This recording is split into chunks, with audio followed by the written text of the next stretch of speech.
Hello student, कैसे हो आप सब। आशा करते होंगे आप सब अच्छे होंगे और नवोदय विद्यालय कक्षा 6 में प्रवेश के लिए काफ़ी मेहनत कर रहे होंगे। जो एग्ज़ाम होने वाली है अभी दिसंबर तक आपकी एग्ज़ाम हो जाएगी।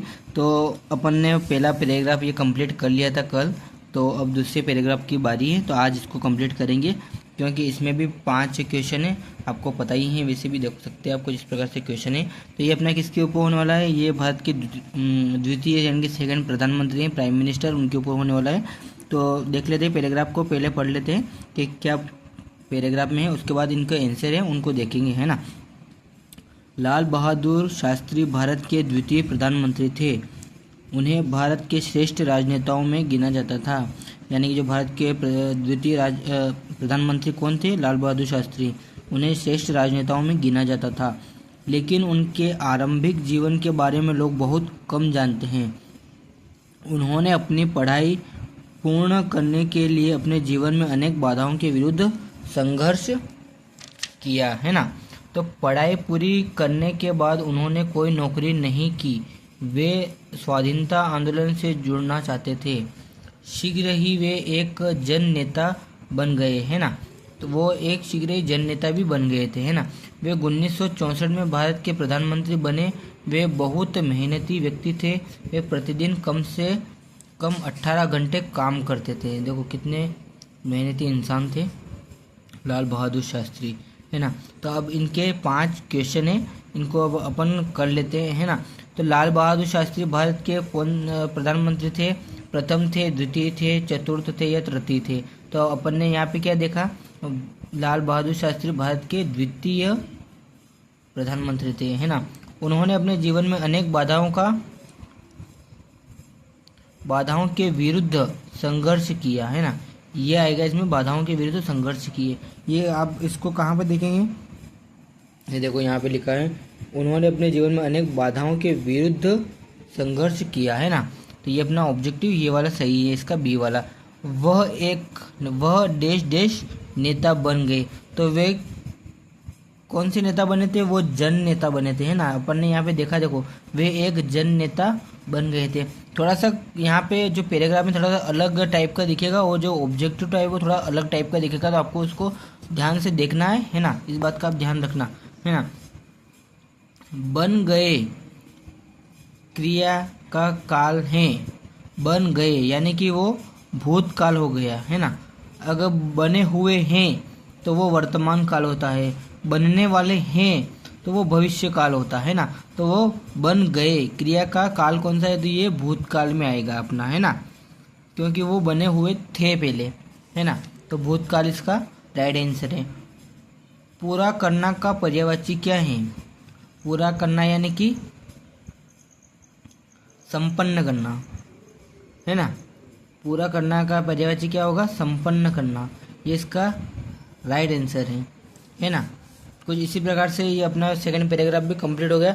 अब थर्ड पैराग्राफ को थोड़ा वो देख लेते हैं, क्योंकि ये पैराग्राफ बड़ा है थोड़ा सा। देखो, ज्वालामुखी जलता हुआ पर्वत है। ज्वालामुखी जलता हुआ पर्वत है, उसमें पृथ्वी में गहराई तक जाने वाला एक बड़ा छिद्र होता है। इसके खुले हुए मुंह को ज्वालामुखी का मुख विहार कहा जाता है ना। कभी कभी कोई ज्वालामुखी शताब्दियों तक शांत रहकर अचानक सक्रिय हो सकता है। इसे ज्वालामुखी का विस्फोट कहा जाता है। और राख, धूल, गैस तथा भाप के बड़े बादल बड़ी आवाज़ सहित ज्वालामुखी के मुख विहार से उठते हैं। कुछ समय के बाद गर्म पिघली हुई चट्टान, जिसे लावा कहा जाता है ना। तो वो लाल वो जो लावा निकलता है वो ज्वालामुखी से, उसके बारे में बात हो रही है यहाँ पे, वो लावा, है ना। पहाड़ के नीचे बहने लगती हैं। यह अनेक दिनों तक, सप्ताहों तक जारी रह सकता है। फिर ज्वालामुखी दोबारा सो जाता है या अनेक वर्ष तक सुप्तावस्था में रहता है। बहुत से ज्वालामुखी समुद्रों के निकट पाए जाते हैं जो द्वीपों का निर्माण करते हैं, है ना। तो ज्वालामुखी के बारे में क्या सही नहीं है, यह बड़ी जंगल आग सा होता है। यह राख, धूल और लावा फेंकता है, बिल्कुल सही बात है। यह अधिकांश समुद्र तट पर पाया जाता है, ये भी सही बात है। इसे पृथ्वी के नीचे तक बड़ा गहरा छिद्र होता है, ये भी सही बात है। यानी जो ए वाला है इसका राइट आंसर होगा, क्योंकि ये बड़ी जंगल आग सा होता है, ये इसका राइट आंसर है। क्या पूछा है उसने, ज्वालामुखी के बारे में क्या सही नहीं है, तो सही कौन सा है, ये पहले वाला इसका सही नहीं है, यानी कि इसका राइट आंसर होगा, है ना। देखो अब ये सेकंड वाला देख लेते हैं। जब किसी ज्वालामुखी का विस्फोट होता है तो उसे कहा जाता है ना। जब किसी ज्वालामुखी का विस्फोट होता है तो उसे कहा जाता है, देखो क्या कहा जाता है। कभी कभी ज्वालामुखी शताब्दियों शांत रहकर, शांत या मौन, जिसे मौन भी कहते हैं, है ना, तो उसे मौन कहा जाता है ना। क्या कहा जाता है, मौन। माफ कीजिएगा स्टूडेंट, इसका जो आंसर है ये मौन नहीं, इसका उत्तर है सक्रिय, है ना। सॉरी तो गलती हो गई। जब किसी ज्वालामुखी का विस्फोट होता है तो उसे कहा जाता है सक्रिय, कहा जाता है ना, क्योंकि वो सक्रिय होता है, वो फट जाता है ना। अब थर्ड वाला देख लेते हैं, 73वां। पहाड़ से नीचे बहने वाले लावा अवस्था होती है। देखो जो पहाड़ से जो नीचे जो बहता है वो ना तो पानी होता है ना वो द्रव अवस्था में होता है ना। वो किस प्रकार होता है, वो द्रव थोड़ा मतलब क्या बोलते हैं, थोड़ा द्रव पानी की तरह ही है लेकिन थोड़ा ठोस होता है ना, द्रव पदार्थ की तरह। या अपने शहद होता है उसी प्रकार का होता है ना, शहद की तरह द्रव, ज़्यादा ठोस भी नहीं, वाष्प भी नहीं, गैस के रूप में भी नहीं, वो द्रव होता है। शांत का यहाँ विलोम है। शांत का विलोम क्या होगा, स्थिर होगा, शांत बिल्कुल, है ना। देखो सॉरी इसका भी क्या आएगा, सॉरी इसका क्या आएगा, शांत का विलोम, वो शांत है तो उसका विलोम उल्टा क्या होगा, सक्रिय होगा, है ना।